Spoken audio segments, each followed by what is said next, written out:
Es verdad que, como denuncia Pablo Echenique, el ascenso electoral del Frente Nacional de Marine Le Pen es culpa de haber aplicado sistemáticamente políticas neoliberales contra los trabajadores franceses.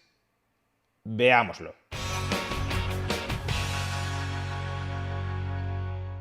A quien solo tiene un martillo todo le parecen clavos.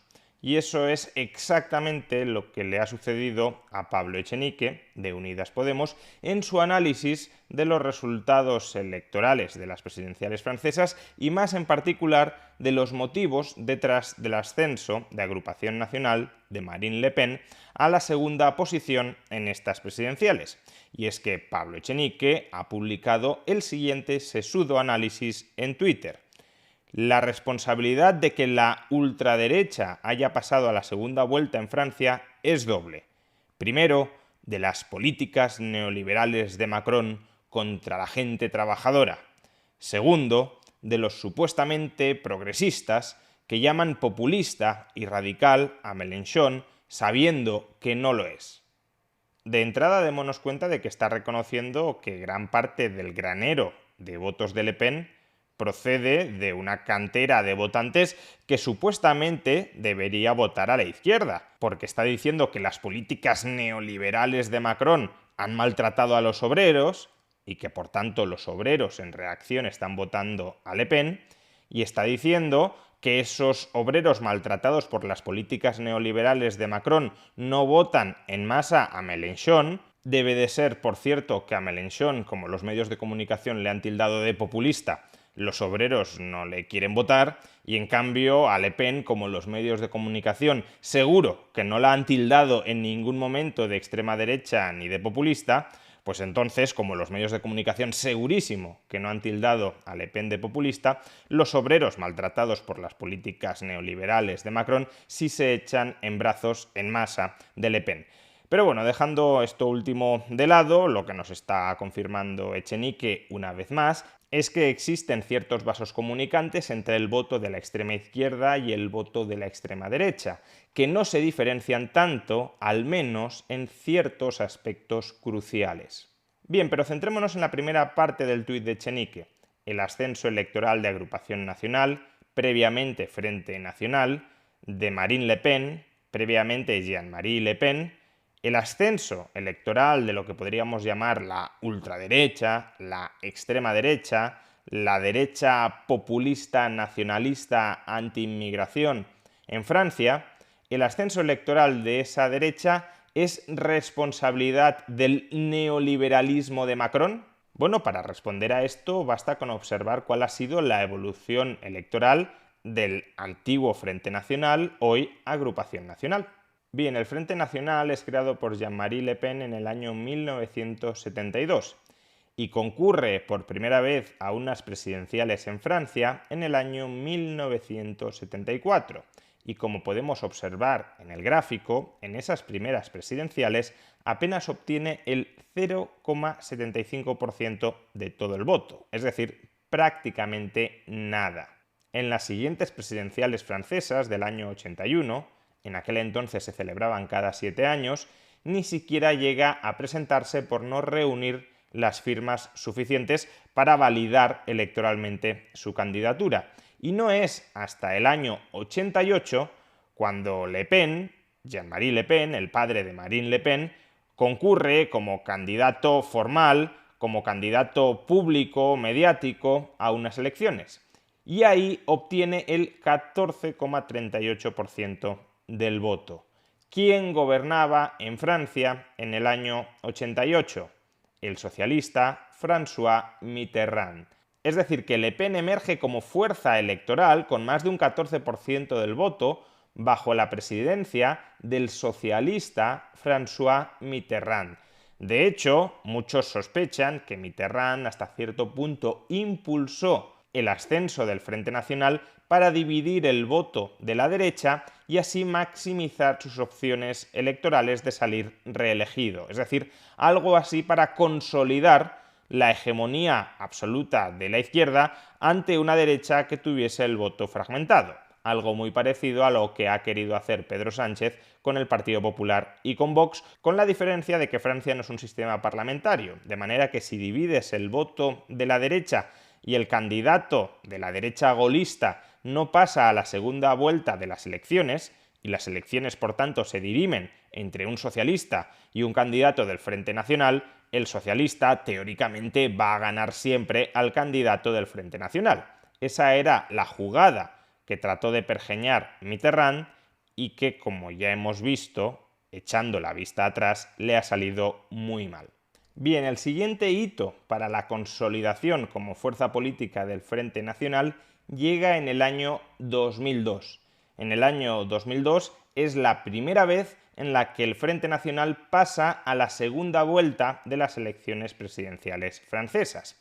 ¿Y quién era el presidente de Francia hasta el año 2002? Jacques Chirac, un presidente que podríamos llamar de derecha golista. Por tanto, aquí aparentemente no se podría incluir el ascenso del Frente Nacional dentro de un contexto de políticas de izquierdas.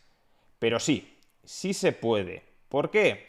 Porque el primer ministro de Jacques Chirac desde el año 1997, entre el 97 y 2002, fue el socialista Lionel Jospin. Y es que en el año 97 la izquierda obtuvo mayoría absoluta en el Parlamento, en la Asamblea Nacional Francesa, y a Chirac no le quedó otro remedio que nombrar primer ministro a Jospin, a pesar de que sus relaciones eran tóxicas.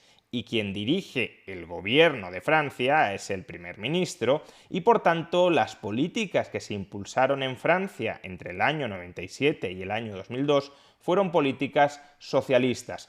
Fueron políticas tan socialistas y de las que estaba tan orgulloso Jospin, que de hecho Jospin se presentó como candidato a las presidenciales francesas en ese año 2002, y muchas encuestas por aquel entonces le daban como favorito frente a Chirac. Pues bien, finalmente, y esta fue la sorpresa, quedó tercero en esas presidenciales francesas, tercero en primera vuelta, y los dos candidatos más votados fueron Chirac y Jean-Marie Le Pen, quedando por tanto Jospin fuera de la segunda vuelta. Por consiguiente, de nuevo, el ascenso y la consolidación del Frente Nacional se produce dentro de un periodo de izquierdas. Que no estoy diciendo necesariamente que haya una relación de causalidad, que igual sí, pero desde luego culpar al neoliberalismo cuando todos los hitos hasta el momento de la vida del ascenso político del Frente Nacional se producen bajo gobiernos, bajo presidencias, bajo administraciones de izquierdas, pues tiene bastante poco rigor. En las siguientes dos elecciones presidenciales, el Frente Nacional entra en crisis o al menos se ve desplazado por los partidos mayoritarios de Francia, por el Partido Socialista y por los republicanos. En el año 2007 apenas obtiene el 10% de los votos y en el año 2012, si bien logra los mejores resultados de su historia, queda muy lejos de pasar a la segunda vuelta. La izquierda y la derecha tradicional en Francia, en aquel momento capitaneadas por François Hollande y Nicolas Sarkozy, logran porcentajes de voto en primera vuelta cercanos alrededor del 28%, es decir, más de 10 puntos por encima del Frente Nacional, ya presidido en ese momento por Marine Le Pen. El tercer hito, por tanto, en la historia del Frente Nacional se produce en las elecciones del año 2017, momento en el que Marine Le Pen consigue los mejores resultados de la historia del Frente Nacional, superando la barrera del 20% del voto y pasando de nuevo, por segunda vez en su historia, a la segunda vuelta de las elecciones presidenciales. ¿Y quién gobernaba en Francia? ¿Quién presidía Francia hasta el año 2017? El socialista François Hollande. Es más, incluso podríamos decir que el ascenso que de nuevo ha experimentado el Frente Nacional en estas recientes presidenciales francesas también se produce bajo la presidencia de un señor, Emmanuel Macron, que fue ministro de Finanzas de François Hollande, del Partido Socialista de Francia, que se crió políticamente, que emergió políticamente de las entrañas del Partido Socialista francés. Francia no está presidida por la derecha tradicional francesa. François Fillon, que era el candidato de la derecha tradicional francesa en las presidenciales de 2017, no pasó ni siquiera a la segunda vuelta. Se quedó muy cerca de hacerlo, pero no pasó. Y por tanto, quien ganó las elecciones presidenciales de 2017 y quien ha gobernado Francia desde entonces ha sido Emmanuel Macron, que de liberal tiene poco y de socialdemócrata mucho. Por consiguiente y en definitiva, salvo que Echenique nos quiera dar a entender que todas las presidencias, todos los gobiernos, todas las administraciones de izquierdas bajo las que ha crecido, bajo las que se ha consolidado políticamente el Frente Nacional, todas ellas aplicaron políticas neoliberales, y ya sería extraño que así fuera, porque Francia es el estado más grande del mundo, no hay ningún otro estado que pese tanto sobre el PIB como el estado francés. Curioso, por tanto, ese neoliberalismo que no para de incrementar el tamaño del estado hasta alcanzar la mayor cifra de todo el planeta, salvo, insisto, que se nos quiera decir que todas las administraciones de izquierdas bajo las que ha crecido el Frente Nacional son administraciones que han aplicado políticas neoliberales multiplicando el tamaño del Estado francés, entonces eso que ha dicho Echenique no es más que una boutade.